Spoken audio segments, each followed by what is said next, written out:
Fala pessoal, tudo bem? Hoje é um dia muito especial para a gente. Estamos começando o nosso primeiro podcast do Origami Investimentos. Está aqui comigo o André Calim, nosso cofundador, assim como eu, e o Paulo Satos, três sócios do Origami. E o convidado de hoje não podia ser mais que especial, né? É o Roberto Sato. Vou falar brevemente aqui um pouquinho da carreira dele. O Roberto Sato, ele se intitula o Aprendiz Vitalício Júnior. Isso já mostra um pouco de como ele leva a vida, né? Sempre em busca de conhecimento, essa rotina de estar sempre aprendendo, essa humildade que ele tem.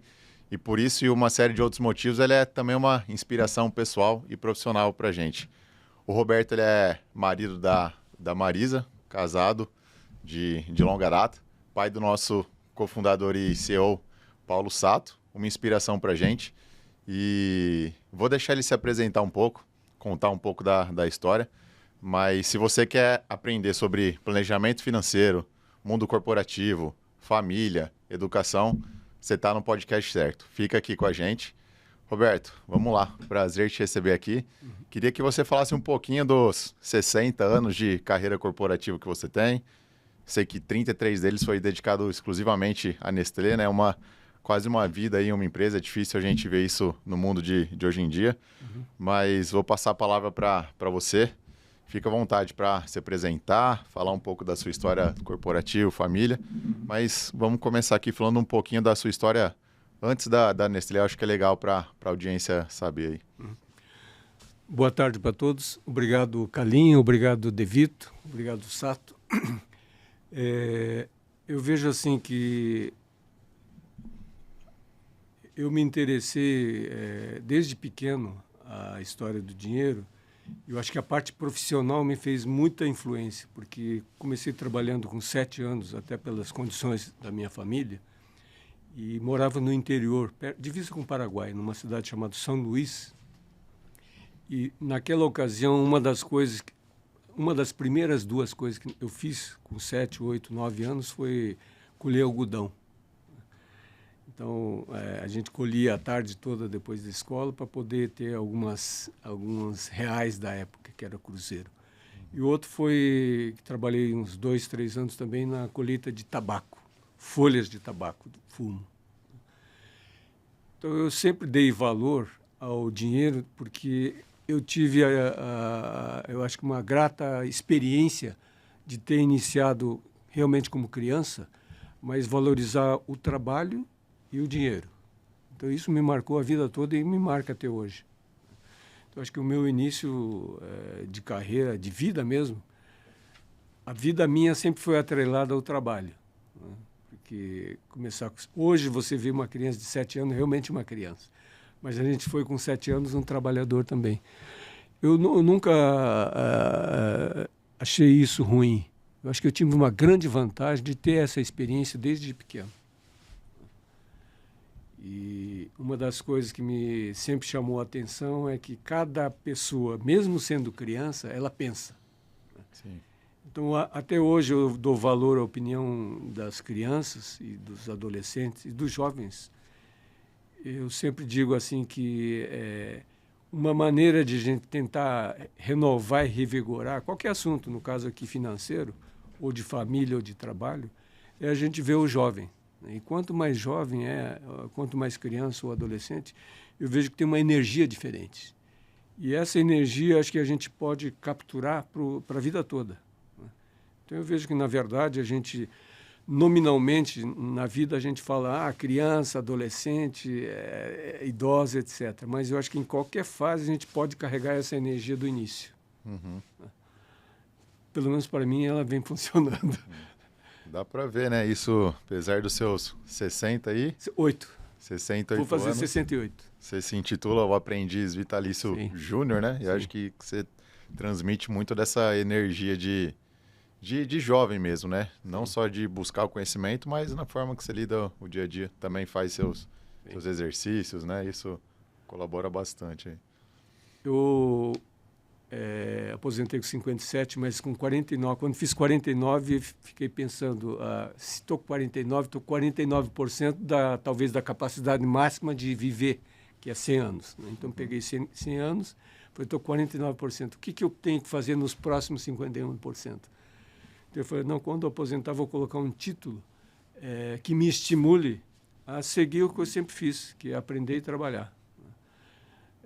Na verdade, o título é chamado primeiro para mim mesmo, para que eu consiga utilizar a parte cognitiva sempre. Sim. Que é mais útil do que sentar num bar ou ficar discutindo alguma coisa que não leva a lugar nenhum. Com certeza. É difícil manter o cérebro flexível mesmo. Não tenho dúvida. Mesmo depois da aposentadoria, né? Para ter contato com ideias novas. Roberto, deixa eu fazer uma pergunta para você. O quanto você acredita que estar financeiramente saudável te ajudou na sua carreira corporativa? Eu acho que isso foi eu lembro que uma vez, acho que o Sato não contei nunca para ele, talvez para ninguém. Eu tinha acho que uns 7, 8 anos. Né? Eu estava à noite, lá no interior, nossa música noturna era canto dos pássaros noturnos. Um deles era o canto do uru. Tem um pássaro chamado uru, não sei se era apelido, mas era canto dos urus. E esse canto do uru, toda vez que tocava, era justamente no momento que eu começava a dormir, umas 9 da noite. E eu lembro até hoje que eu ficava pensando, puxa, a gente tem que trabalhar, estudar até meio-dia, depois voltar, almoçar e trabalhar na roça com enxada. Eu nunca gostei eu sempre gostei de trabalhar, mas não na enxada, no sol, né, 38 graus. Aí um dia eu estava pensando à noite antes de dormir, falei, puxa vida, será que a vida toda vai ser assim? Falei, não, tem alguma coisa errada. Aí comecei a perceber já desde criança que talvez a condução do erro de como você deve viver vinha dos meus pais, que era mais folgado. Então eu coloquei assim desde pequeno que eu gostaria de ser diferente. Que eu gostaria de ter a rédea na mão, a chave na mão e ser o decisor da minha vida. Então acho que isso fez uma grande diferença, respondendo o Calim. Então desde o momento que comecei a poupar com 7 anos, eu vi que o fato de você tem lá, catou o algodão, ganha R$10, né? Se você guardar uma parte desses 10, isso me deixava mais feliz, né? E, ao mesmo tempo, eu sentia que alguma coisa no cérebro ajudava você a trabalhar melhor. Então, fui vendo que depois fui ser, com 12 anos, boy de verdureiro, depois ser boy de farmácia. Então, em cada etapa, enquanto criança, enquanto adolescente, eu vi já que surtia efeito você ter capacidade de trabalhar, ter o seu dinheiro e não importa o valor e guardar uma parte. Aquela parte guardada era o meu grande estímulo para seguir estudando e trabalhando. Então isso até hoje me faz diferença. Até hoje, depois a gente conta sobre a parceria que a gente tem de investimento com o origami, mas a renda que eu obtenho da origami, por exemplo, até hoje, é o mesmo que eu sentia quando era criança. É um estímulo de não digo tranquilidade, mas é muito mais na conscientização de que você pode ter a chave do seu sucesso financeiro, do seu sucesso de vida, ou você direcionar a tua vida. Não importa o que acontecer. Eu acho que ela é como se fosse uma colcha ou como se fosse um colete salva-vida ou um cinto de segurança. Sim. Isso te despertou com os 12 anos. E aí depois, no mundo corporativo, você acha que você conseguiu ter essa carreira de sucesso porque você sempre teve, desde sempre, né, dos 12 anos, esse colchão de segurança e colete salva-vidas. Talvez você pôde tomar mais risco em algumas decisões ou ir contra algumas coisas que te impunham e aí isso se te destacou, falando mais dessa segunda fase da sua vida aí dentro da Nestlé, provavelmente. Como que isso se repercutiu lá? Olha, De Vito, eu vejo assim que até antes de entrar na Nestlé, eu vi desde quando era catador de algodão, né? Eu via que catar algodão, eu não sei hoje, mas deve ser máquina, mas na época era assim, como o pé era alto, a gente que era bem pequeno, 7 anos, a gente catava por baixo. Então eu via que a habilidade como criança, a gente era maior por baixo e o adulto por cima, para catar as painas. Trabalhar com tabaco era a mesma coisa. A criança, para colocar folha por folha numa agulha, é muito mais veloz, né? Então eu sentia que mesmo sendo criança, a gente pode ser o líder daquela atividade. Então, para mim, o que sempre chamou a atenção, Devito, foi que o trabalho, qualquer trabalho, ela tem muita proximidade com o processo de como você deve trabalhar, ter o seu salário e investir. Ela não acontece por acaso. Não tem um trabalhador que é melhor por acaso, não tem um investimento por acaso. É tudo uma consequência de tijolo a tijolo para construir. Se você não tiver a base, eu acho que é difícil de a gente ter algo sustentável para o longo prazo. É difícil para a gente pensar assim, não, tem que fazer todo dia. Mas eu acho que o jogo não é o todo dia. O jogo é aquilo que você tem na frente, que é o sonho, teu objetivo, tua razão, o motivo maior. E todo motivo maior, incluindo no trabalho, respondendo agora, Devito, eu acho que é você perceber que o trabalho diário, o investimento diário, a atividade diária, se você conseguir introjetar que não é um empecilho, e sim um tijolo que você está construindo aquilo que você quer, né, tudo passa a fazer um sentido, entende? Então, eu acho que a busca na verdade, a chave está com a gente. Não está lá fora, está aqui dentro. Né? Uhum. Eu acho que está muito mais na parte mental e comportamental e de hábito do que propriamente de uma lei imposta ou eu falar assim, não, eu não posso progredir porque meus pais não tinham condições. Eu acho que sempre tive a oportunidade de encarar diferente. Até hoje eu lembro que uma das brigas que eu tinha com meu pai enquanto criança e adolescente era isso. Toda vez que ele falava alguma coisa, eu respondia, né? Falei, olha, eu vou fazer exatamente o inverso de você, eu vou te provar quando eu ficar adulto. Então, isso me movia também. Né? Uhum. Eu comecei a ver no estudo. Né? Se você lia e estudava, ia melhor. Né? E com o trabalho, eu comecei a perceber que não era muito diferente. A gente tem que fazer passo a passo para depois caminhar 10 mil passos, por exemplo. Deu para ver que você era muito, assim, talvez, não sei se à frente do tempo é a palavra, mas de ter uma visão diferente, porque você com uma criança com 7, 12 anos, você quer basicamente replicar o seu pai. Sim. Geralmente é isso, né? Sim. Você teve algum mentor ou você lembra de alguma coisa que te motivava, que você admirava para buscar? Porque, assim, para ter essa autoconsciência própria, né, e falar para uma pessoa que seu pai que vai fazer diferente dele é difícil. Eu sempre falei desde criança, né? Eu até tirava sarro dele que eu era mais veloz que ele no catar algodão, a trabalhar com tabaco, né? Em selecionar folha, né? Folha de tabaco. O melhor era o C2, o pior era a folha T. Né? Então, para você batia o olho e falava, não, isso aqui é T, isso aqui é C2, isso aqui é B2, entende? Então, a gente acabava vendo que, mesmo criança, você podia ser líder de uma atividade. Uhum. Então, a referência, eu sempre tive referência o meu trabalho de ontem. Né? Então, eu vi que se eu fosse melhor do que ontem, ia ser melhor, entende? Do que ontem. Eu acho que em toda atividade eu pude implementar isso. Em vez de ficar brigando, até 18 anos eu briguei muito com meus pais e com meus irmãos. Eu lembro que, eu não lembro se era 18, 17 anos, eu li numa revista chamada Seleções, de um jovem americano falando: esqueça a briga com os irmãos e os pais e foque, né, naquilo que você pode mover e provar que, pela tua atitude, pelo teu hábito, que você é melhor.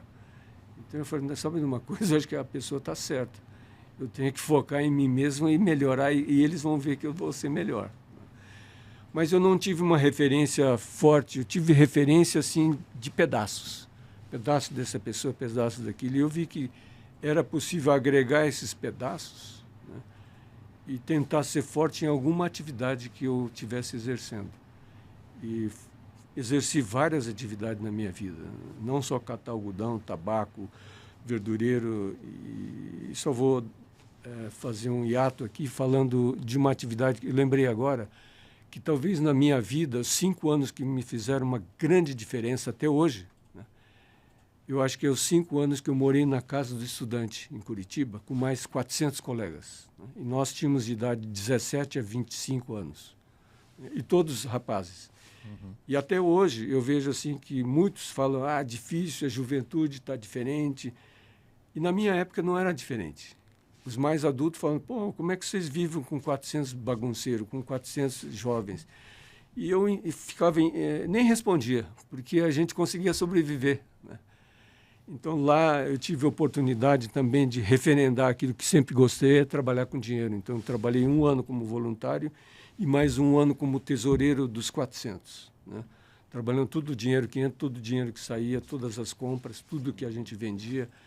Então, para mim, foi um privilégio, entre 18 a 23 anos, ter tido essa vivência de 399, mas eu morarmos no mesmo espaço, né? E podendo mover lavanderia, compras, vender almoço, vender janta, comprar pão.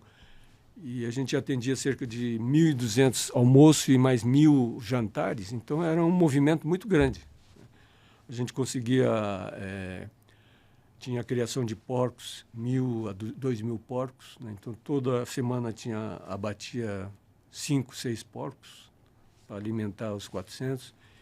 A gente tinha a plantação praticamente profissionalizada de tudo que é verdura. E era tipo uma associação mesmo, os próprios moradores? A gente chamava de CEL, Casa do Estudante Universitário de Curitiba. E foi uma época extremamente produtiva, porque hoje, na verdade, eu posso afirmar categoricamente que aprendi os 5 anos sobre a vida e sobre as pessoas muito mais do que dentro da faculdade. Na verdade, da faculdade não lembro nada. Uhum. Só eu lembro que os professores eram muito ruins, né? E a faculdade, mesmo sendo federal, ela não estava focada. Acho que tinha 15, 10 anos atrasado. Ou seja, o mercado está à frente da faculdade. E sendo federal, eu ficava pensando, como é que pode uma federal ser ser uma década atrasada? Né? Então, eu foquei lá para aprender, porque era na prática. Sim. Você aprender a convivência, ou seja, relações humanas com os colegas, relações humanas tudo, né? Exatamente. De classe social, etnia e tal. Eu vivi bastante disso aí também, mas no futebol, né? Então, minha infância, eu tentei jogar bola e convivi com muita gente de todos os cantos do Brasil, né? Sim. Então, você ia nos times ali sou do interior de São Paulo, então via a galera do Nordeste, do Sul, e eu, graças a Deus, tive uma condição boa.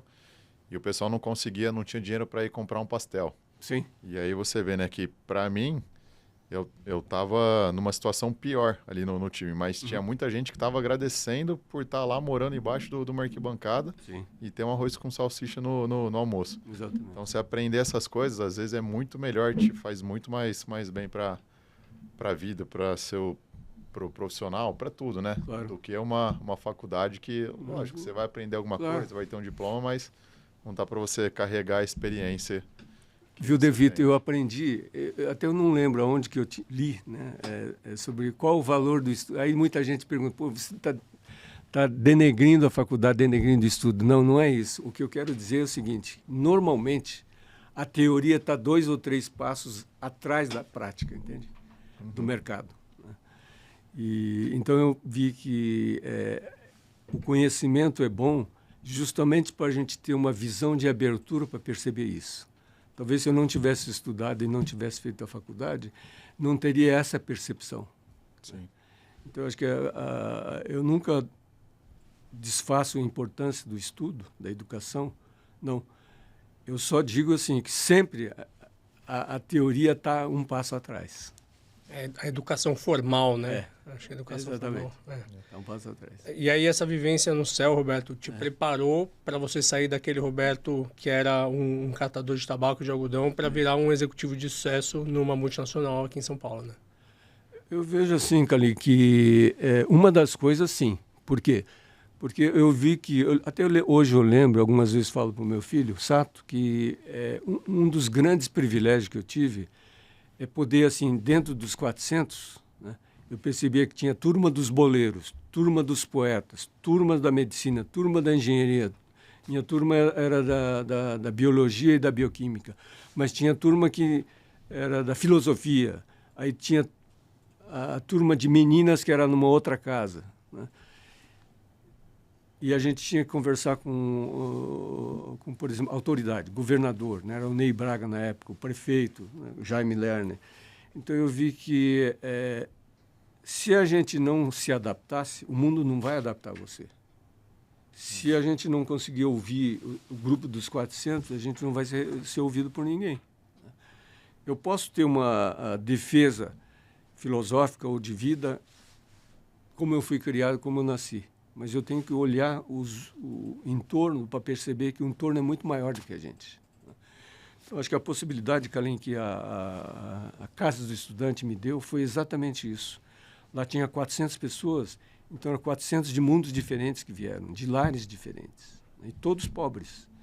E eu vi que todos eram maior do que a soma de cada um, a força do todo. Então, isso eu percebi, e que era, na verdade, como se fosse 400 pequenas pessoas que poderiam se tornar líder. E eu vi que vários deles, que foram nossos colegas, se tornaram grandes líderes. Tanto presidente de empresa, grandes funcionários, grandes empresas, políticos, né? Pessoas que se deram, 99% se deram bem. Então, acho que uma das razões que a Casa do Estudante deu foi exatamente isso. O que é o mundo? Lá era um pequeno mundo. A gente tinha 30, 40 setores. Quem vai se fazer veterinário vai trabalhar na granja. Eu, apesar de ser da área biológica, fui trabalhar na tesouraria. Mas tive a oportunidade de trabalhar na granja, colher alface, plantar alface, matar porco, tirar o pelo do porco, ajudar a passar roupa, ajudar a dobrar a camisa, dobrar a calça, ajudar a cozinhar, né?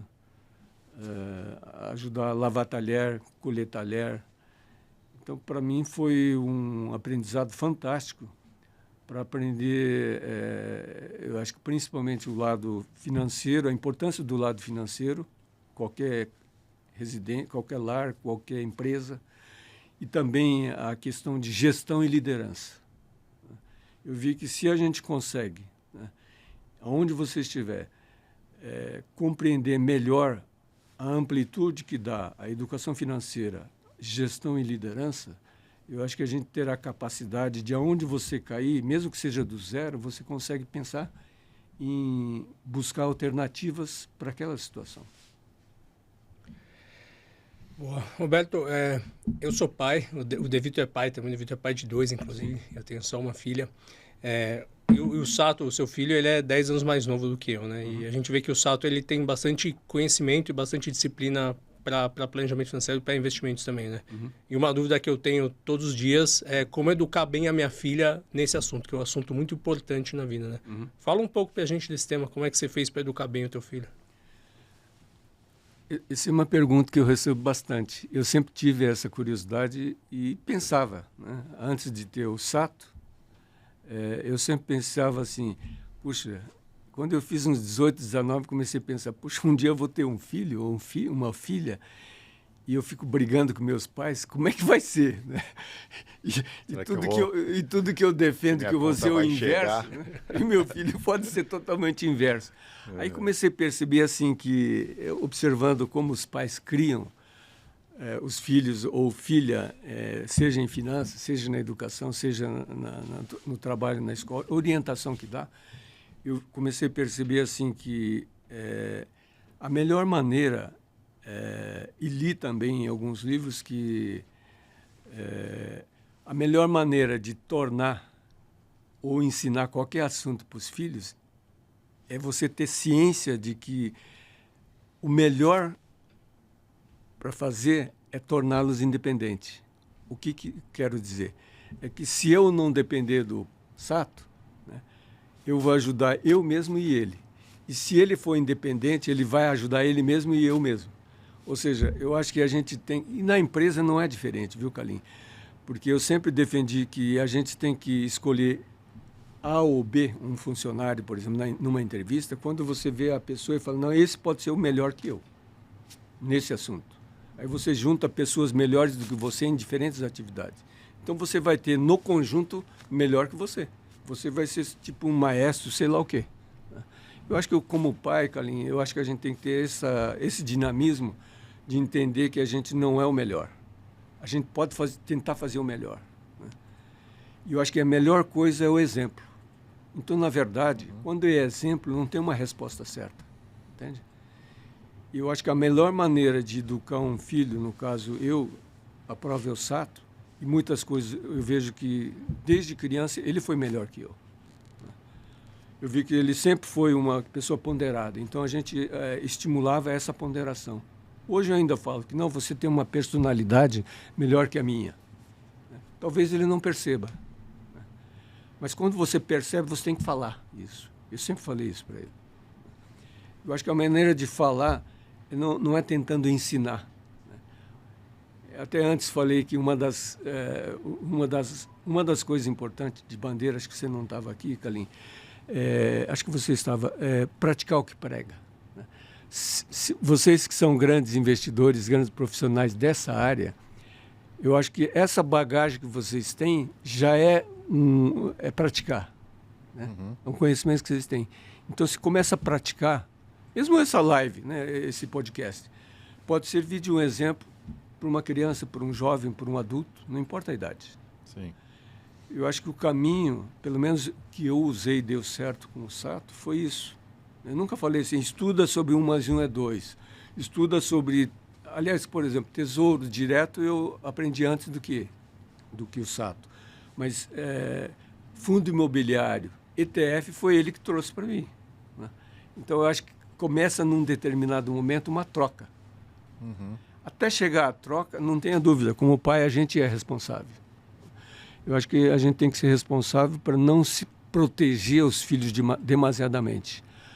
Mimar demais, né? Proteger demais. Eu acho que surte exatamente o inverso.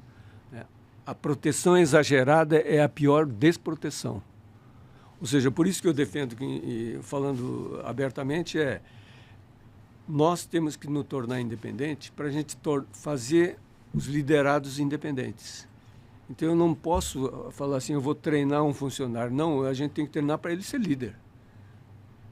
Se fosse para ser mais um, não adianta. Senão você não vai conseguir subir nunca também, né? Porque ninguém vai conseguir... Exatamente. Você não vai conseguir liberar a sua cadeira. Exatamente. Você me mandou uma vez uma matéria, não lembro de que jornal, falando sobre dar autonomia para os filhos, né? Sim. E é difícil, eu confesso que eu... Não tenho dúvida. Tem vezes que eu me acho um pouco super protetor demais. Sim. Você vê aquela criancinha, entre aspas, indefesa, né? Com 3, 5 anos, que é a idade dos meus filhos. Só que assim, indefesa é o que eu tô impondo, né? Eu tô pensando que eles são, mas na verdade eles se viram muito bem. A gente tem que deixar ele tropeçar na cadeira, cair, dar uma chorada, depois você vai lá, estende a mão, mostra que tá do lado. Mas se não deixar ele subir num banquinho, não ralar o joelho.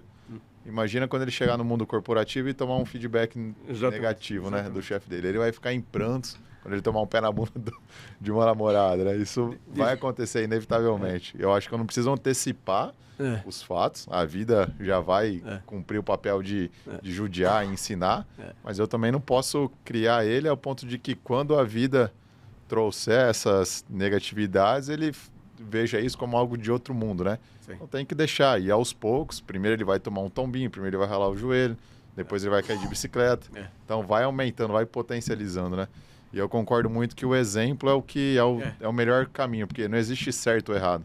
Eu tenho 2 filhos e cada um tem uma personalidade totalmente diferente. Sim. Isso é visível desde os 3 anos de idade. Sim. E aí você fala, pô, não tem fórmula do sucesso para um pai criar, né? Então, você sendo o exemplo, cada um vai achar que você... E cada um tem sua personalidade, porque você, desde 7 anos, já quis ir para um rumo diferente dos seus pais, né? Então, assim, você vai sempre fazer o melhor como pai, pense em dar o exemplo, mas como não tem fórmula, tem que dar autonomia para eles decidirem o caminho deles também. Viu, David, só vou citar aqui o que assisti ontem à noite. Eu gosto bastante de assistir programa Discovery do History, né? Tem um que passou ontem que me chamou muita atenção. Né? Falava justamente sobre o que vocês dois perguntaram. Né? Qual tem que ser a postura... No caso, eram 6 pais com 6 filhos ou filhas. Aí foi o Ed, do sobrevivente, que ele fica lá, ele levou para ficar 15 dias. Pai e a filha, o pai e o filho. Aí passou lá o Ed treinando os pais e os filhos de como o que tem que estar atento dentro da floresta. O que eles não esperavam é que no penúltimo dia, os 6 ou 7 crianças, né, a menor tinha 10 e o maior tinha 14 anos, iam ficar dia inteiro sozinhos indo buscar comida para janta. 6, dentro do mato. Né? E tinha que escalar uma cachoeira de 80 metros. Então, você vê que o desespero, estavam gravando o desespero dos 7 pais, de 10, os pais de adolescente de 14, como é que ia se virar se essa atividade nunca tinha feito. E, no fim, não só escalaram, e não foi dito assim, tem que escolher quem é o líder. Eles se escolheram o líder. Os pais tiveram mais dificuldade de escolher entre eles quem seria o líder do que os 7 crianças. Eu fui intuitivamente. É muito interessante. Aí o maior, ele viu que tinha mais força, ele viu 45 graus de subida, ele ajudava os pequenos a começar a entender que tinha que ir com força, puxando a corda. Né? Porque ela puxava e engatava, puxava e engatava. Então, assim, eu acho que até pelo depoimento dos pais, é assim, olha, realmente, eu como pai, vou citar 2 casos. Eu sou pai do adolescente mais velho, que é de 14, né? Eu estou super protegendo ele. Tudo que ele mostrou no vídeo, eu não teria condições de fazer com 50 e pouco, mas ele conseguiu liderar. E a menor lá, a menina de 10, menino de 10, e o pai sempre falou, não, você tem que ser postura de adulto. Ele teve postura totalmente de adulto, né, lá. E ele mesmo, enquanto escalava, falava, pô, meu pai acho que não vai subir aqui. Se ele tivesse que não subia, tirando sarro, ele subiu sozinho. Então, eu acho que esse é o ponto. Eu tenho absoluta certeza que nós, como pais, a gente tem que confiar. Entende? Então, eu, por exemplo, sempre confiei nele, desde pequenininho. Eu acho que isso faz uma diferença. Se não adianta colocar medo, que não vai resolver. Sim. Eu acho que você tem que confiar porque a resposta e a alternativa que eles têm, né? E hoje, quando tem 10 anos ou mais, ou 8 a mais, eles têm várias habilidades que a gente nunca vou conseguir. Tipo, navegar e buscar dados, compilar dados. Sim. Eu não teria condições. E mesmo estudar finanças, quando o Sato começou a estudar sobre contato lá com o Tadevaldi, ou pelo Ninja Investidor, né, eu vi assim que ir para estudar para CFP, né, eu ficava do lado vários dias, sentava do lado e estudava junto com ele, eu fazia teste e eu vi que ele acertava 80% e eu acertava 50%. Então eu falei, tem um gap aqui para mim, não para ele. Né? Mas isso é bom. Né? É esponja, né? As crianças são esponja. Até ainda quando ele fez MBA da XP lá, eu olhava as lições junto e vi que eles estão um passo à frente. Né? Mesmo num assunto que eu achava que sempre que entendia mais. Então, na verdade, eu acho que a gente tem que somar forças. E os pais, né, independente se é filho ou 2 filhos, e independente da idade deles, né, mesmo que seja talvez 1 ano, 2 anos, eles já sabem captar. Sim. Entende? Então, acho que cada vez a gente tem que... eu sempre defendi que a gente tem que tornar desnecessário, como chefe e como pai. Deixar o filho construir o repertório que ele vai precisar para essa vida, né?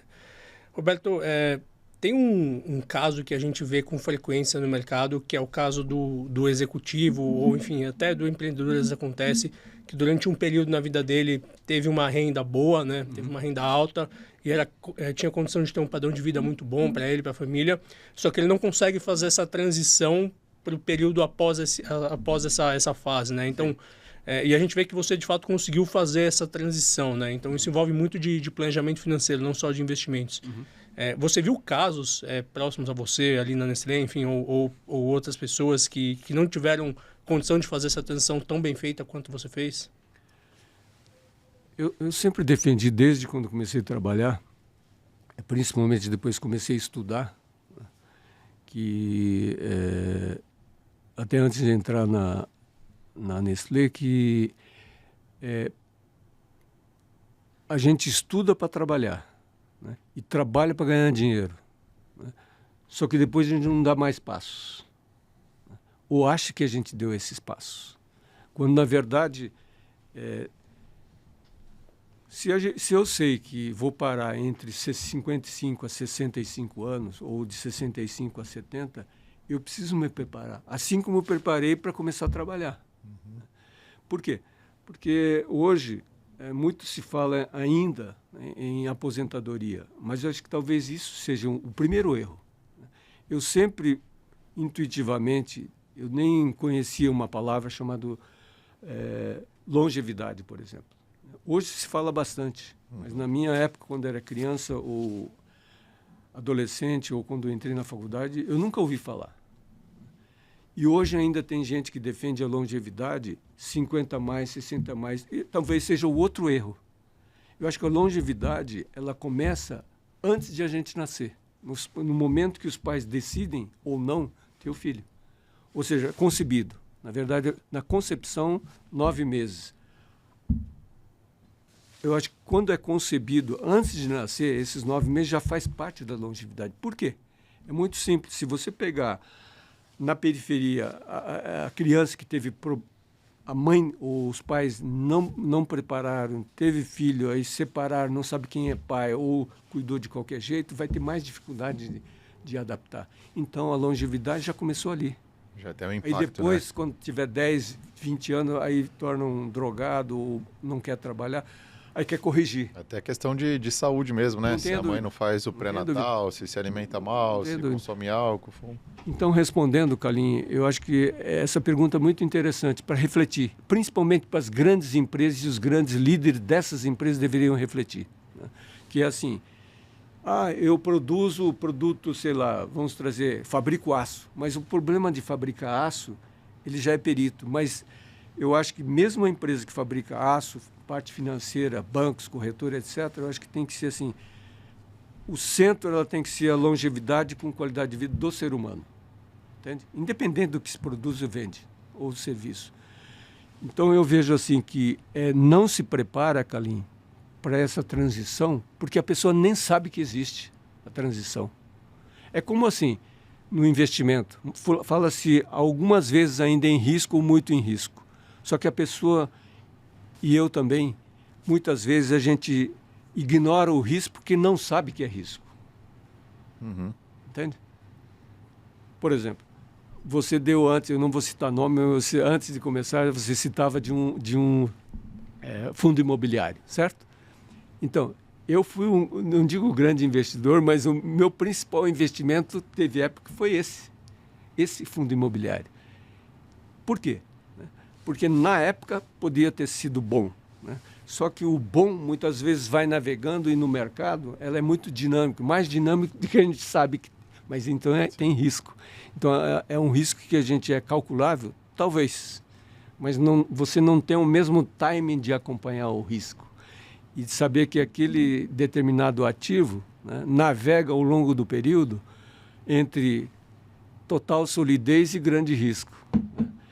Então eu vejo assim, Calim, que para mim um dos pontos mais nevrálgicos hoje dentro das empresas é as pessoas treinar só para aquela atividade que ele é contratada.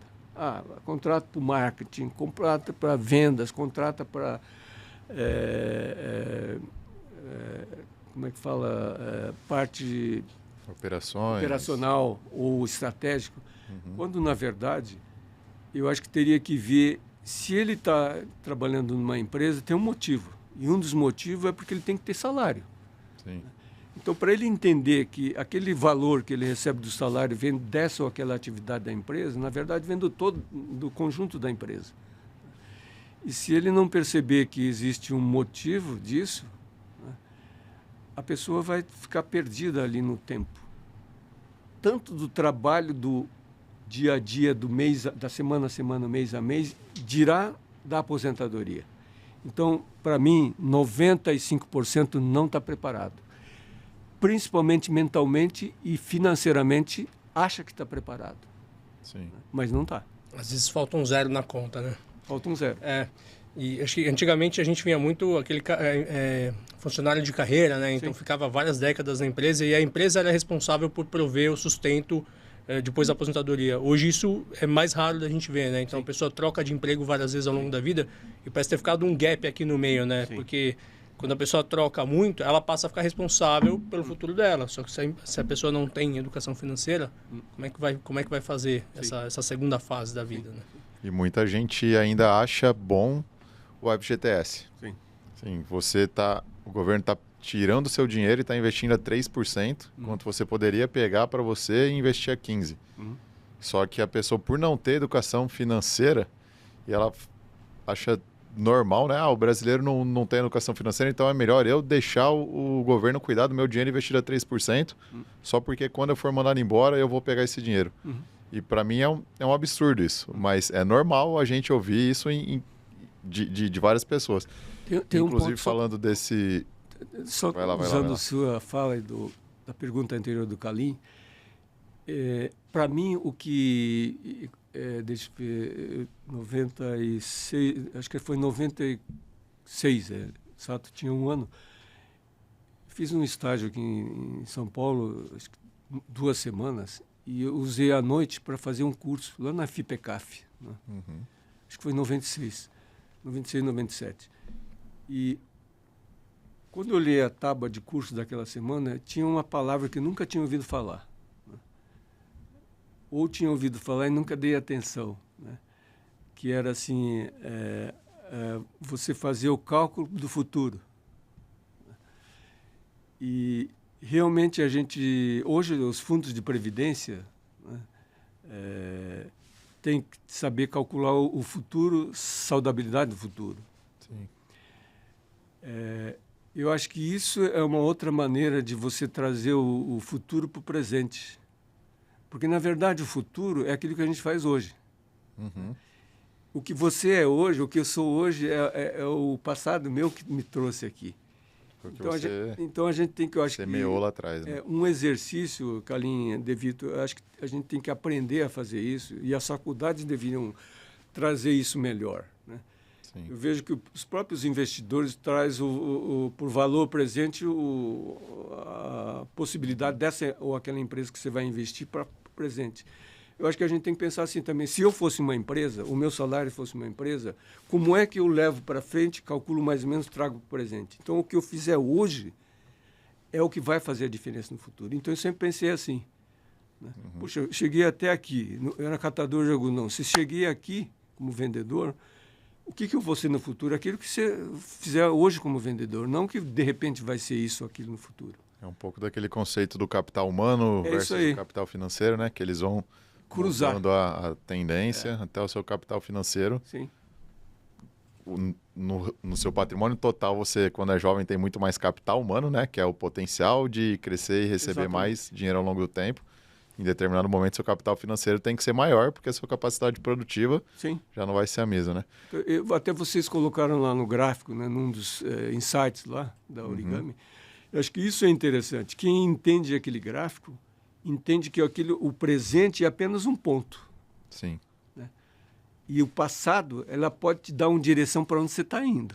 Entende? Se eu tiver com X anos e não foi feito nada até agora, possivelmente o meu gráfico pode ser melhor ou pior. O recomendado deveria estar em certo ponto. Se você está muito para trás, você está atrasado, né? Mas eu, retomando um pouquinho o tema, né, sobre a falta de educação financeira nas empresas, a gente está com uma iniciativa que estamos até fomentando isso, né? Então a gente está disponível se tiver algum empresário, diretor de RH assistindo. Nós temos uma palestra, uma apresentação. Inclusive eu vou trazer alguns dados rápidos aqui. Cerca de 76% das famílias brasileiras estão endividadas. Seja um cartão de crédito, seja boletos atrasados. Então é um número assustador, né? Lógico que cartão de crédito é um pouco mais corriqueiro, né? Então não dá para levar a fé e fogo esse dado de 76%. Mas o fato é que todos têm algum nível de dívida, né? E como que isso impacta nas empresas? de 8 a cada 10 profissionais que tem o burnout, classifica as dívidas como a principal causa. Então, muitas vezes, não é a empresa que fica treinando a liderança sobre a comunicação com os funcionários e tal, sendo que o problema está enraizado dentro de casa, né? Exatamente. Então, está só enxugando o gelo ali, fazendo aqueles treinamentos, quando o foco deveria ser outro. E a gente encontrou dados também que tem uma redução de 15% a 20% da produtividade dos funcionários que não têm educação financeira. Então, assim, isso tem um impacto total. Eu tenho certeza que todo mundo quer ter um ganho de 5% de margem, né, lá no final do ano. E, às vezes, essa atitude... Lógico que não dá para a empresa pegar o cara, a empresa não é pai, né? Sim. Então, não tem que chegar lá e cuidar das contas, mas, assim, fomentar, trazer o assunto, botar isso, conscientizar o pessoal, né? Mostrar o impacto que isso tem. Sim. Então, pode contar com a Origami aqui. A gente também tem essa missão e sabe que no futuro isso pode dar frutos, não só para o Brasil, como para a Origami, para todo mundo que está inserido nesse mercado, né? Mas só para aproveitar o tema. E, Roberto, vamos falar um pouco mais de investimentos no seu fim mesmo, né? Trazer um pouco mais técnica aqui a conversa. Você falou até que o Sato que te trouxe essas outras alternativas de investimento, né? De fundo imobiliário, ETF, etc. Como que foi sua jornada aí com os investimentos? Você começou descobrindo poupança, tesouro direto? Conta um pouquinho do seu início até como que você lida hoje. Eu vejo assim, que vou citar um erro meu. Na verdade, tem vários erros, né? Vou citar 2. Eu acho que o primeiro erro, quando você começa a ganhar mais, o primeiro erro que eu cometi foi comprar um carro, entendeu? Eu comprei um carro, então eu vi depois, percebi 2 anos depois que o primeiro erro, devia ter investido. Né? Então eu vejo assim, que quando você vive num mundo de extrema escassez, você pode, naquele momento da escassez, você pode virar a chave para o lado errado. Pensar assim, quando começar a ganhar mais, vou comprar carro. Quando ganhar mais do que o carro, vou comprar, sei lá, terreno. Então, tanto na compra, principalmente do carro, eu não sei se perdi a palavra certa, mas não é a maneira correta que deveria ser. Pelo menos eu não ensino hoje assim. Que deve primeiro o salário começar a investir no carro. Ou depois, quando você passar a ganhar mais, investir em terreno. Eu acho assim que primeiro ponto, eu acho que tem que a gente aprender a refletir sobre a hora trabalhada. Um determinado objeto custa R$1.000, quantas horas eu tenho que trabalhar para ter aqueles 1.000? Aí dá uma dimensão de quanto você vai desviar da rota, entendeu? Você desviar da rota. Sim. Então, se eu tenho que trabalhar suponhamos que seja um celular, se eu ganho, sei lá, R$5.000, se eu compro um celular de 5, então é um mês. Você entende? Então, se eu tenho... E se você desdobra o mês para 4 semanas? 5 vezes 40, 160 horas. Então, eu tenho que trabalhar 160 horas para obter o celular. Quando, na verdade, eu acho que esse cálculo de 160 também está subcalculado. Na verdade, é 160 vezes 3, né? Na verdade. O dia não tem 8 horas, o dia tem 24. Então, 24 horas durante 30 dias, você focou para o teu celular, para comprar um celular. Está certo ou errado? Eu acho que estaria certo num outro momento. Naquele momento pode estar errado. Não, agora, a gente está falando de celular, mas eu acho que qualquer compra, qualquer aquisição de qualquer objeto ou serviço, eu acho que demanda esse tipo de raciocínio. Sim. Do quanto do meu tempo eu estou aplicando para isso. Eu penso que esse exercício e outro exercício, Devito, que eu tenho ultimamente conversado com algumas pessoas, é assim, um tempo atrás uma pessoa falou para mim assim, não, mas fulano está com... Fulano, que eu digo, um grande empresário de uma grande multinacional está com problema financeiro. Aí eu falei assim, olha, para mim, só que ela é uma excelente funcionária. Eu falei, olha, tem uma resposta certa e uma errada. A resposta certa é que ele está com problema financeiro. Resposta errada, que é um grande funcionário. Se ele fosse financeiramente, o dinheiro dele conseguisse conduzir bem, ele poderia ser um grande executivo vezes 10 e não vezes 1. Com certeza. Entende? Porque aquele 1 que ele faz não é ele que está fazendo. É todas as pessoas que estão abaixo dele que estão fazendo. E se ele não tivesse os funcionários, talvez fazia 10 vezes melhor. O que eu quero dizer é o seguinte, não importa qual grau que é o funcionário, do pequeno aprendiz ao CEO, né, se ele não praticar o que prega, ele não é um bom funcionário. Você não tem propriedade para falar, não tem propriedade. E nesse item que você citou da reportagem de que 70 e poucos % daqueles que trabalham estão endividados, não tenha dúvida, é isso mesmo. Essa é a realidade. Por quê? Porque tem esse pensamento. Acho que não, porque fulano está num degrau de VP, de diretoria, de gerente executivo, de gerente, pequeno aprendiz, qualquer nível. Em qualquer nível tem problema. Sim. Em qualquer nível. A gente conversa com muita gente também, não só corporativo, mas profissional liberal, eu acho que até mais, porque não tem a regularidade que um funcionário CLT tem, né? O risco é bem maior. Então, você pega um médico, um advogado, que a receita é variável, às vezes ele fica 3 meses sem receber e depois vem uma bolada. Ele não consegue ter o controle, muito porque a formação dele foi toda na área de humanas, né? Sim. Então, não teve contato com matemática, nunca se interessou por isso. Sim. Então, são raros casos que consegue se organizar, desde o básico, né? De separar a conta do consultório, da conta do escritório, da conta financeira. Exatamente. E aí você fala, caramba, se eu ganhasse 50 mil, eu ia ser muito rico, né? Ia ter muito dinheiro. E tem muita gente que não tem controle financeiro. O cara ganha 50 mil por mês e gasta 60. É muito fácil você gastar dinheiro, né? Então, o segredo é sempre esse, né? Sim. Primeiro você tem que se organizar, depois tentar viver um degrau abaixo, que aí é o que você sempre fez, né? De pensar no futuro, plantar aquela semente ali hoje, semear para depois. Mas isso é muito mindset também, né? Acho que você deu uma aula aqui de mindset, a gente vê muito isso no esporte, tenista, né? Disciplina, rotina. Sim. Todos os grandes esportistas, você pega desde o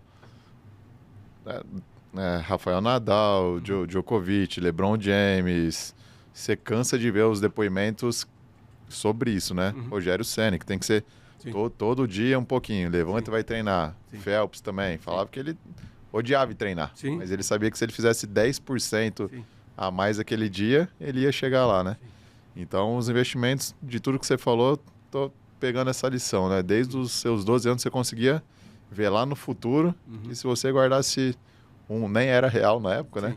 Cruzeiro. Uma moeda da época, você ia ter a recompensa lá na frente. Então, acho que é muito mais a cabeça que manda, né? E não tanto de dinheiro que você ganha ali. Eu não tenho dúvida. Eu acho que não é quanto você ganha, mas sim aquilo que você guarda, né? Daquilo que você aprende a investir. Sim.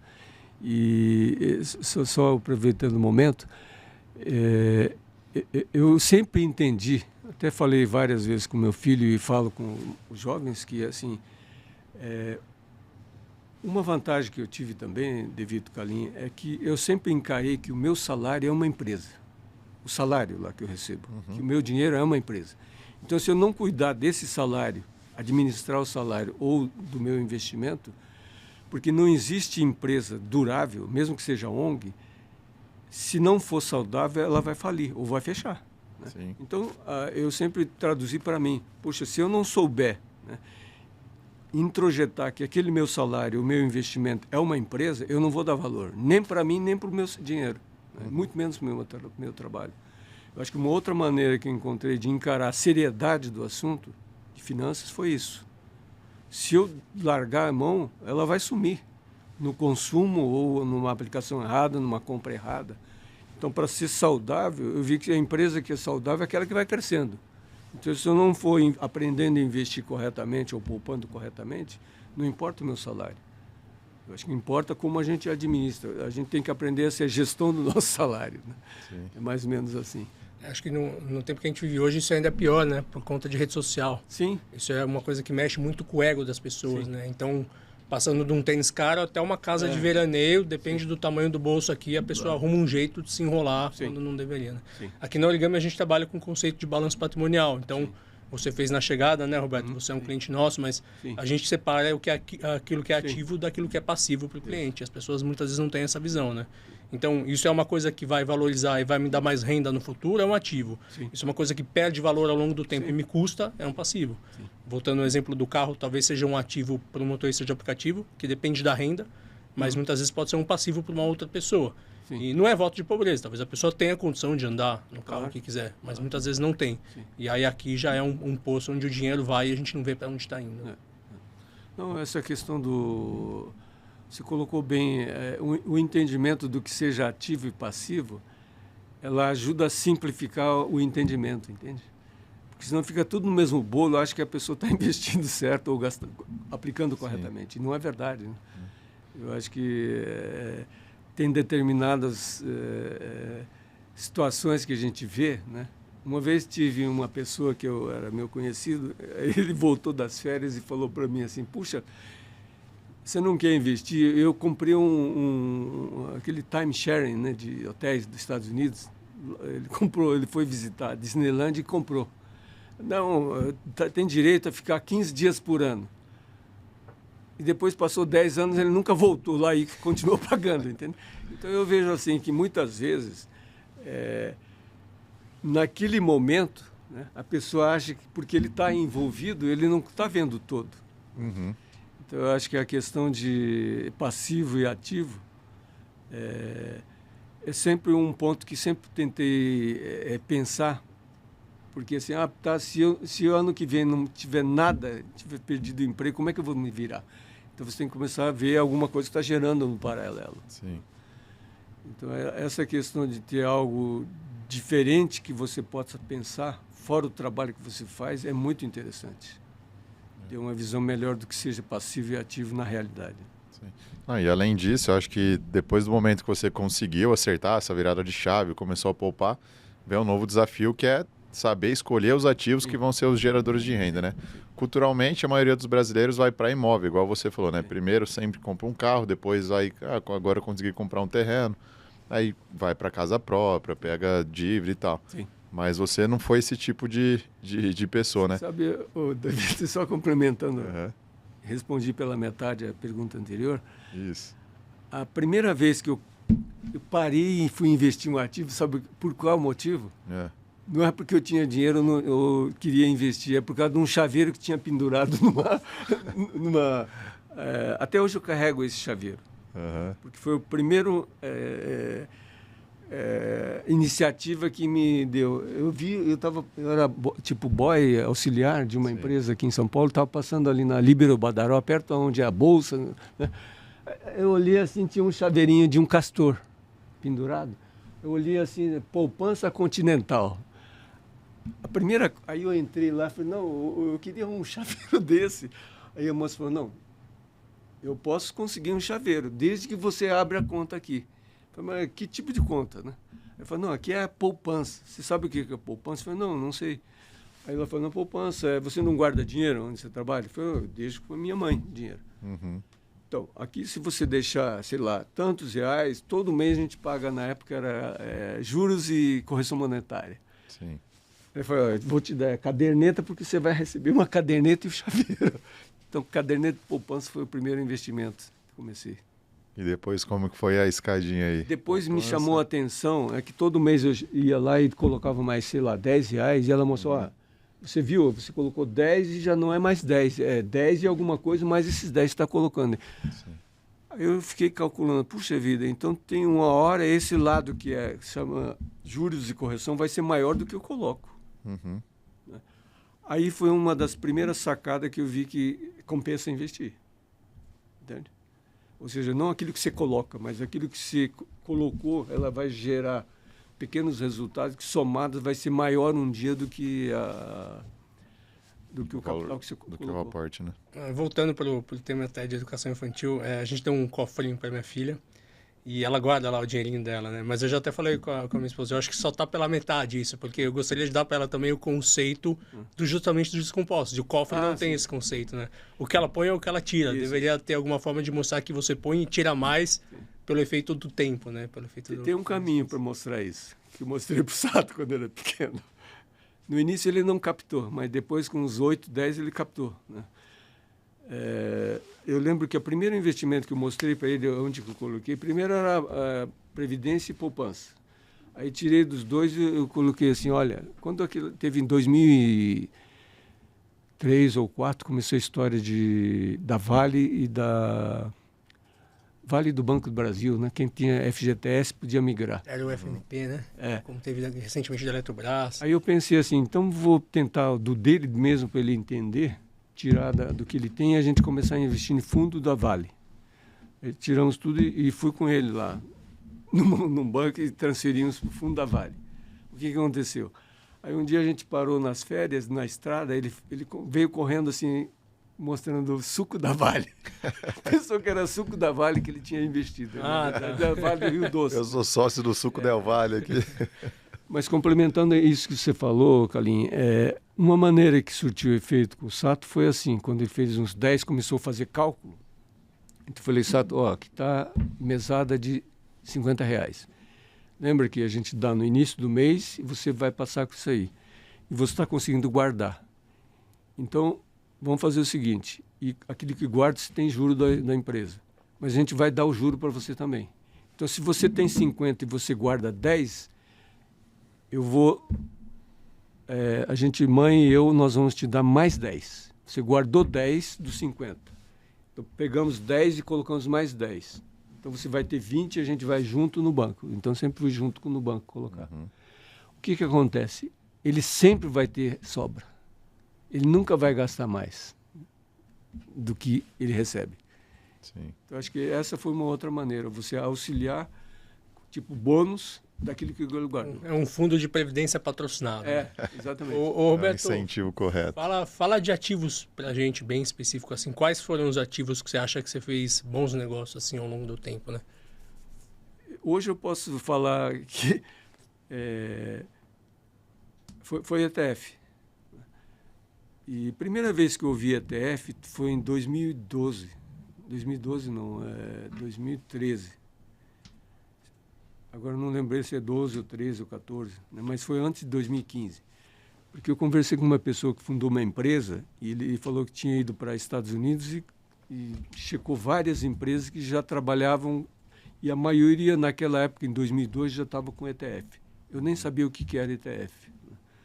Foi naquela época que fiquei sabendo do ETF, só que eu tinha dúvida, né? Depois, quando o Sato começou a estudar, ele trouxe o fundamento dos ETF e comecei a entender melhor. Houve época que ganhei bastante também quando teve toda aquela crise de 2008, na época que eu não estava na Bolsa, mas eu estava estudando sobre Tesouro Direto. De um cara lá, um mineiro que trabalha na trabalha na Receita Federal. E ele abriu uma empresa dele para explicar o que é o Tesouro Direto, como ganhar. Na verdade, ele fazia trade, porque ele comprava na marcação? Na marcação, enquanto ia subindo a taxa Selic, ia comprando IPCA, e depois ele vendia quando começava a cair, que estourava. Uhum. Então, ele mostrava que ele podia antecipar o ganho em vez de esperar décadas. Dá o disclaimer aí que não é uma recomendação de investimento. Isso, não é uma recomendação de investimento. Então, eu acho que o primeiro foi Tesouro, depois o ETF mais recente. O EVVB? Exatamente. De S&P, né? Porque teve até hoje ele trabalha no Nubank, mas ele tinha criado um robô que usava 5 ativos. Um deles era esse, entende? Para fazer o balanceamento com Tesouro e 2 ETF. Eu acho que assim como em outras áreas da vida, você também foi uma exceção, né? Porque a pessoa, quando não é especialista no assunto, ela vai ou pesquisar para entender que é o que você fez, né? Para conhecer sobre o assunto, ou vai delegar e confiar em uma outra pessoa. E a maneira como o mercado de investimentos cresceu no Brasil é uma forma muito conflitada, né? Sim. Para falar uma palavra mais tranquila aqui. Então, muitas pessoas escolhendo os produtos errados por confiar na recomendação de de assessores. Então, é um desafio também você saber, não basta você poupar, conseguir ter toda a disciplina, mas acertar ali os ativos. Ou você vai no básico e compra Tesouro Selic, ou se você quiser sofisticar um pouco mais, ou só é difícil você ficar negando todas as recomendações dos assessores que aparecem também, né? Então, não basta você não querer, você tem também que se blindar, que aprender a falar não. Então, a gente aqui, por estar no mercado financeiro faz muito tempo, já ouviu várias atrocidades, né? Muitos casos que a pessoa perdeu dinheiro, ou não tinha liquidez e precisou pegar empréstimo, enfim. Orientações totalmente descabidas por conta do conflito de interesse. Aconteceu alguma com você que vale a pena falar? Algum erro que você já teve recomendação de assessor ou algum próximo do trabalho, parente? Não, caso para citar? Não, eu acho que teve mais recomendações erradas do que certo, na realidade. Né? E principalmente os grandes bancos, todos os grandes bancos, sem exceção. Né? Eu trabalhei em todos já, todos os grandes bancos. Em todos os grandes bancos, a recomendação errada, e muitas vezes percebi, né, que eles nem estão sabendo da realidade, do que eles estão falando. E várias vezes eu fiz o teste. Você faz 3 perguntas sabendo a resposta certa. Né? Você faz para o gerente lá mesmo desses, não é private, mas tem sequência, tem intermediário private, ali, né? Intermediário, né? A resposta que eles dão é totalmente descabida, entendeu? Você vê que a pessoa não está sabendo. Né? Uma vez até as pessoas citou assim, não, eu vou então trazer uma especialista. Eu falei, não, pode trazer. Que dia, qual horário? Aí eu fui lá. O especialista, a mesma coisa. Né? Esse, de hoje, maior banco do Brasil. Né? O especialista chegou e falou, não, no teu caso tem que ser isso, aquilo. Ele falou, não, fulano, mas você está falando um negócio que está errado. Né? Você nem perguntou não fez essa pergunta. Era de previdência ou não? Não. A pessoa está tentando empurrar uma cesta que toda cesta compõe 3 ou 4 ativos. E os 4 não servem para mim. Sim. Né? Então, eu falei, mas é essa a resposta? Eu até falei, então o seu gerente está melhor que você, né? Sabe? O cara não achou bom, eu falei, não, esquece, cara.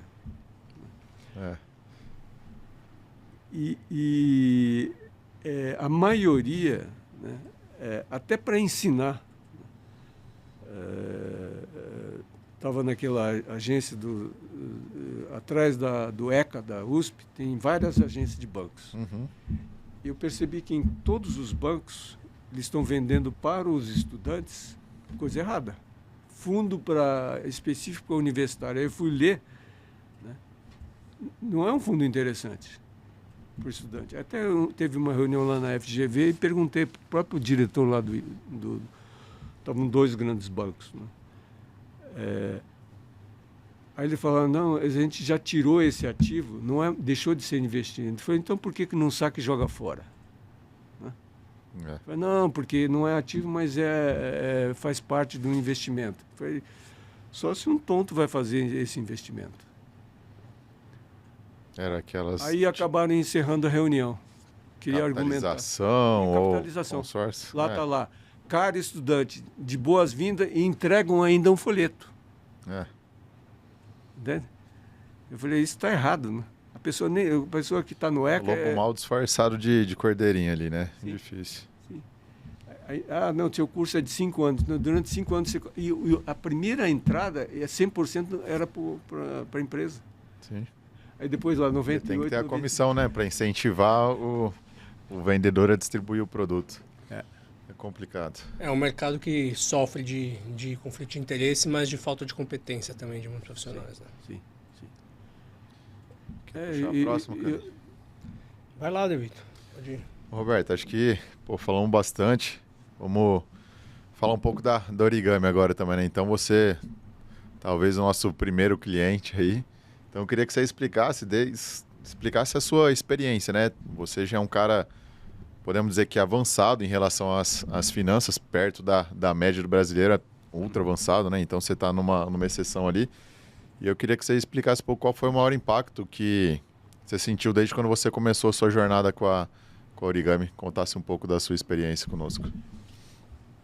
Quando vocês começaram a discutir e o Sato mostrou lá quando vocês abriram, acho que foi início do ano, nós vamos ter 3 pilares, né, que é a questão da transformação, da personalização e da confiança. Uhum. Aí eu comentei para ele que, para mim, uma palavra que resume a importância desse mercado, né, de como trabalhar no mercado, é a confiança. Sem dúvida. Aliás, não só para esse mercado financeiro, de investimento, mas eu acho que qualquer atividade laboral ou não, né, na vida faz parte a confiança, entende? Mesmo pai com filho, entre nós aqui, eu acho que sempre tem a questão da confiança. Então, um ponto que eu penso que foi fundamental para vocês é definir 3 pilares para seguir, né, orientando esse ou aquele investidor, considerando, é claro, que vocês têm... são as abas ali do origami, né? São 5. Uhum. Então, vocês trazem para a realidade a questão do investimento, a questão da aposentadoria, a questão de risco, proteção, questão de fiscal, né? E também o preparo para a questão de transmissão. Gestão de investimentos, transmissão de patrimônio. Gestão do patrimônio. Eu acho que esses 5 pontos, ela é tão relevante quanto a questão da transformação de como a pessoa investe, a personalização e a confiança. Uhum. Os 3 com 5, elas se conversam. Sim. Então, eu vejo que... e fora isso, eu acho que ao você colocar em prática isso, ela traz um ponto cego que a gente não enxerga. Pelo menos eu não enxergava. Porque quando você começa a estudar e começa, talvez, aproximar do que deve ser para você administrar o seu dinheiro, né, o seu recurso, o seu patrimônio, você começa a perceber que é melhor simplificar, né, e não você viver num mundo poluído. Então, eu vi que essa questão do que é suficiente como ativo na sua carteira é um exercício que tem que ser diuturno. Sempre tem que estar fazendo. Sim. Só que você nunca tem certeza que naquele momento, no momento seguinte, qual vai ser melhor. Então, na dúvida, ter uma consultoria sem conflito de interesse como a Origami, ela possibilita a gente fazer um exercício do nosso ponto cego. O que eu quero dizer com ponto cego? Eu tenho absoluto... Quando fiz 23 anos, né, eu fui visitar um cientista, o nome dele é César Perneta, e o César Perneta me deu uma grande lição, né, porque eu vi que o escritório dele era assim, desse tamanho, e eu vi que tinha muito mais livro do que espaço. Aí eu perguntei assim, mas o senhor que já tem 50 livros escritos, o senhor continua escrevendo? Isso vai ter um limite? Ele levantou e foi num quadrinho dele, ele fez uma bola pequena e uma grande, né? Aí na pequenininha, né, supondo que isso aqui seja o pequeno e aquela grande, uhum. Você está vendo aqui, isso aqui é menor, aquela é maior. Então, se eu sei esse tamanho, o que eu desconheço, eu acho que eu desconheço pouco. Agora, se eu conheço toda aquela bola, a superfície da bolona é maior. Então ele falou assim, olha, na verdade, eu continuo escrevendo e aprendendo, e cada vez que eu aprendo eu vejo que eu desconheço menos. Então eu acho que é o ponto cego nesse sentido. Eu acho que quando você começa a investir sozinho, ou mesmo dentro de uma empresa, eu acho que quando é uma consultoria séria, ela te dá essa possibilidade de ver que você tem um ponto cego. Sim. Não venderia isso aqui, ou venderia tudo, não venderia nada. Eu acho que tem um ponto de equilíbrio que ajuda.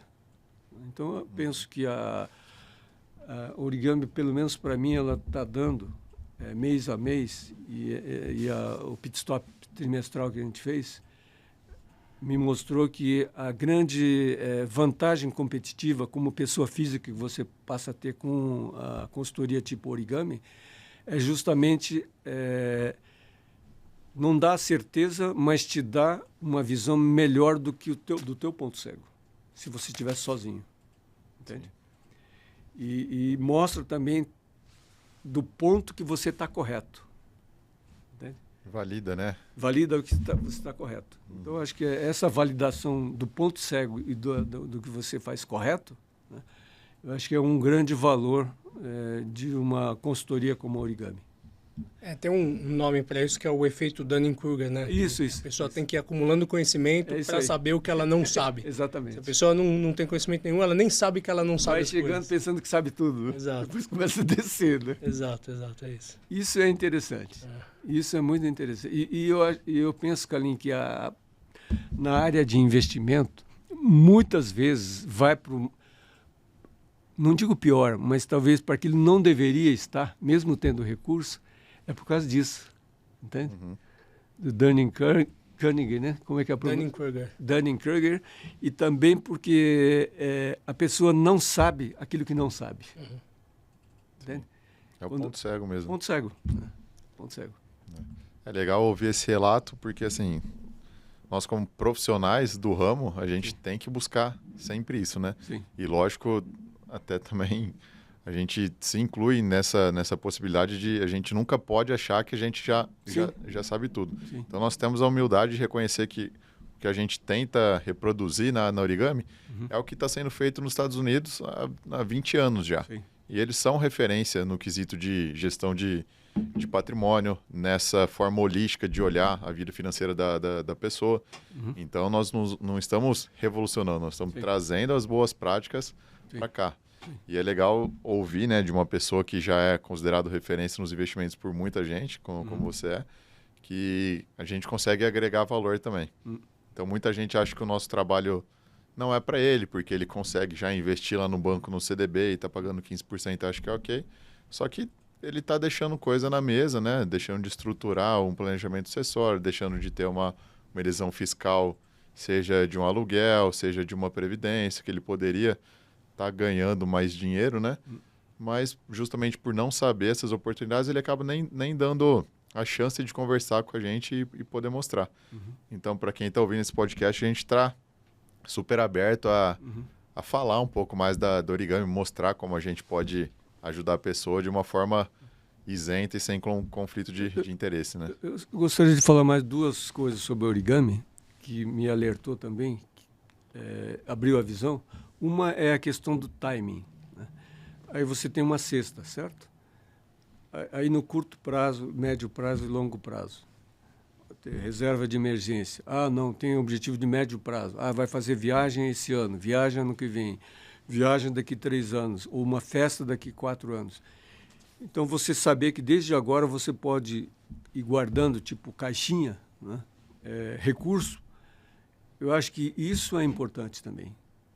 E na nossa vida, o que mais existe são, como é que fala quando de repente acontece? Imprevistos. Né? Então, já que a gente sabe que imprevisto é a rotina, né? A maneira de você ter essas reservas para curto, médio, mesmo longo prazo, reserva de emergência, eu acho que dá possibilidade exatamente de você ser o gestor desses imprevistos. Sim. Isso eu vejo assim que dá... não é uma segurança absoluta, mas tem um efeito psicológico muito forte. Você sente que você está no comando. Exatamente, daquilo, né? Exatamente. O outro ponto que eu achei interessante eu não tinha feito esse cálculo. Estou vivo aqui, com 68, mas nada impede, né? A maior certeza que a gente tem é quando a gente vai embora, certo? Então, a minha projeção é de 68 a 100, então tenho 32 anos aí. Então, nesse período de 32... em qualquer momento pode ocorrer aquilo que não se espera, pelo menos que eu não espero. Né? Espero 100? Sim, mas pode ser amanhã. Se ocorrer amanhã alguma coisa, deixa eu desistir. Como é que quem fica vai administrar, pagar imposto, fazer inventário, etc, etc. Então tem que estar preparado. Como é que vai receber primeiro de administrar, né? Vai conseguir receber. Vai ter, como é que fala, liquidez rápida em alguma coisa para fechar esse momento, né? Sei lá, de transição, etc. E isso é outro exercício que eu achei interessante. Né? Foi a primeira vez que eu ouvi, né, de empresas falando isso. Ou seja, é uma visão integrada e abrangente. Isso é importante. Eu acho que não pode ser só abrangente nem integrado. Tem que ser as duas coisas juntas. Né? Não pode levantar a bola e não dar a solução, né? Exatamente. Falar o problema é fácil. Muita gente traz esse tópico de sucessão, mas para te vender um seguro, né? Sim. Então não é o problema até que é real, só que a solução, como eles endereçam no mercado, não é a mais eficiente, né? Sim. Então a gente já trata de uma forma um pouco mais diferente. Quer falar um pouquinho da metodologia que o Roberto comentou aí do Goal-Based Investing? Os Goals-Based Investing, né, que é o investimento baseado em objetivos, a gente puxou dos Estados Unidos também, a gente não inventou isso aqui, mas é o que você falou, né, Roberto? A ideia é a gente criar subportfólios, cada um para endereçar um objetivo específico, seja um objetivo essencial ou seja um objetivo aspiracional, né? Então a gente também faz essa separação. E aí o que a gente tem que garantir é que na data específica que o cliente precisa do dinheiro, aquele dinheiro vai estar disponível no melhor veículo possível para ele poder usar o dinheiro. Né? Então é um problema, por exemplo, isso acontece bastante na chegada dos clientes. O cara só tem um portfólio que é o portfólio de longo prazo. Aí ele vai tocar de carro daqui a 2 anos, eu preciso de, sei lá, 150 mil reais. Eu preciso vender alguma ação para poder liberar esse dinheiro. Não é o ideal, né? O ideal é esse dinheiro já estar num veículo que é o veículo ideal para me dar essa liquidez daqui a 2 anos. Então, muitas vezes só o exercício de fazer o cliente refletir sobre isso já ajuda muito a gente do lado de cá na hora de montar a carteira do cliente. Né? E tem pouca gente fazendo no Brasil hoje, é um conceito muito, muito difundido lá nos Estados Unidos. Não, Carlinhos, eu penso assim que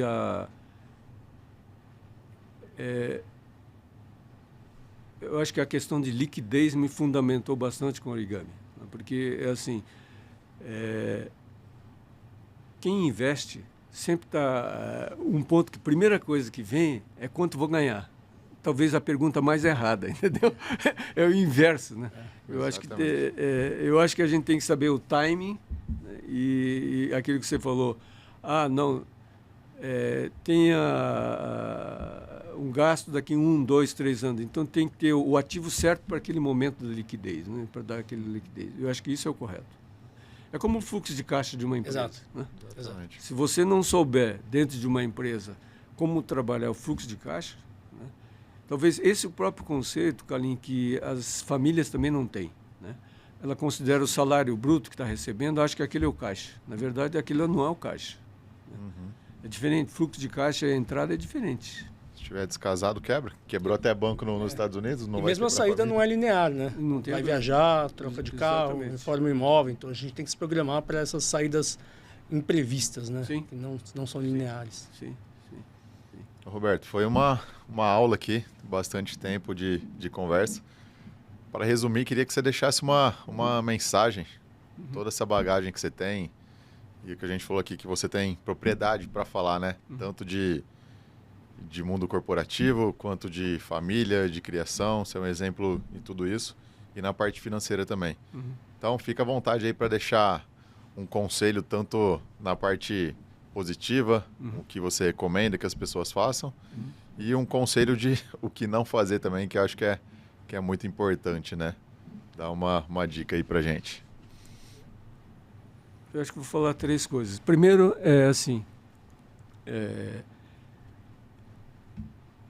a gente tem que ter... Eu acho que o primeiro ponto, gargalo que pode ser de qualquer pessoa, não são os outros, é a gente mesmo.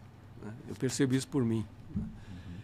E eu percebi também que o meu primeiro gargalo sempre, né, em questão de investimento, sempre fui eu também. Talvez de não abrir o olho, de estudar mais ou não tentar entender melhor dos ativos. Eu sempre pensei e pensava, na verdade pensava que, por exemplo, o que é uma cesta de ativo, o que é um portfólio? Portfólio, ela não tem uma receita pronta para o portfólio, isso que eu entendo hoje, porque cada um é um, né? E eu achava que o portfólio ideal era meia dúzia, assim como quando comecei com vocês, eu tinha acho que 10 ou 8 ativos. Para aquele momento, eu acho que estava errado. Hoje, não sei quantos tem, mas deve ter dobro, né? Deve ter uns 20. Eu acho que é um correto. Para perceber esse correto, é só a gente fazer o seguinte exercício. Quando começar a dar tudo errado, qual o percentual máximo daquilo que você tem investido você teria coragem de aguentar? É 5%, é 10%, qual por cento?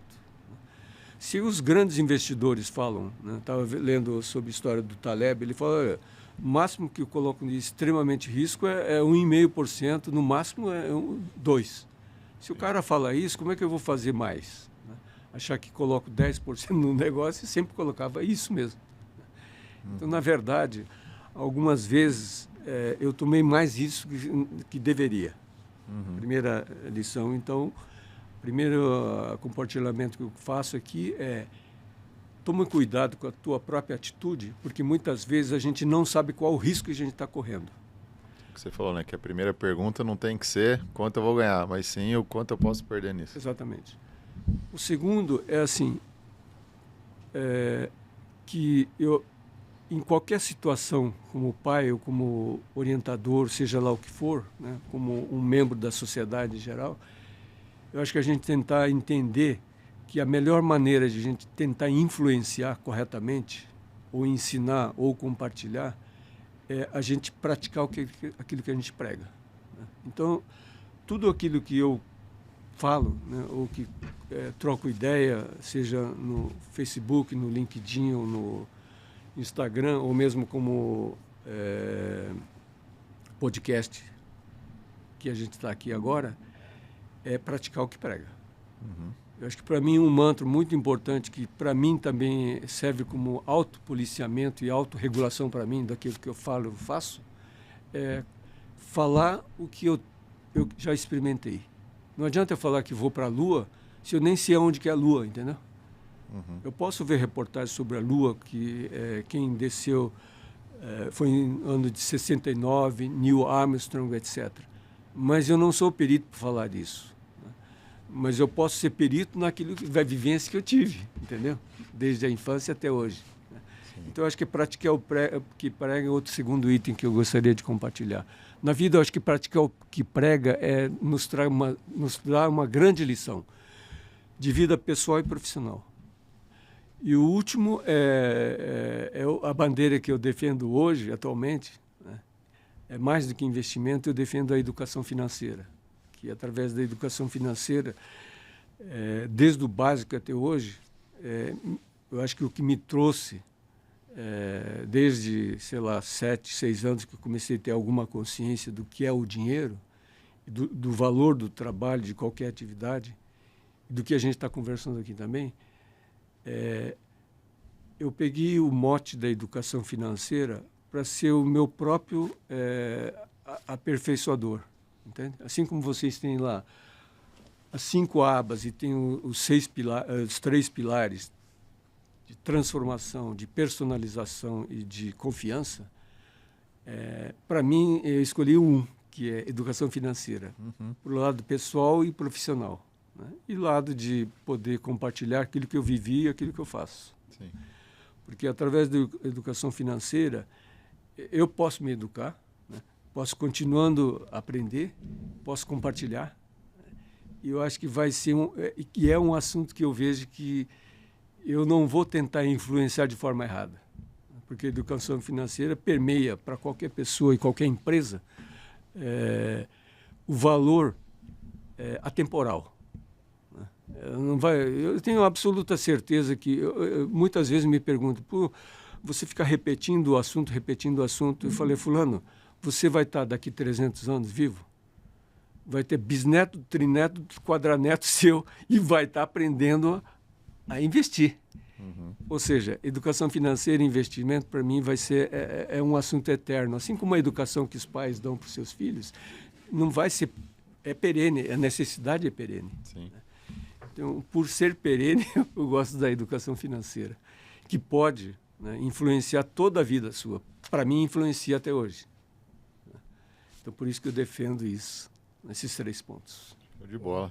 Educação financeira, faça o que você fala. Sim. E cuidado com a gestão de risco. Isso. Essa é a lição que levamos aqui do podcast. Pô, Roberto, muito obrigado. Valeu, Kalim. Valeu, Roberto.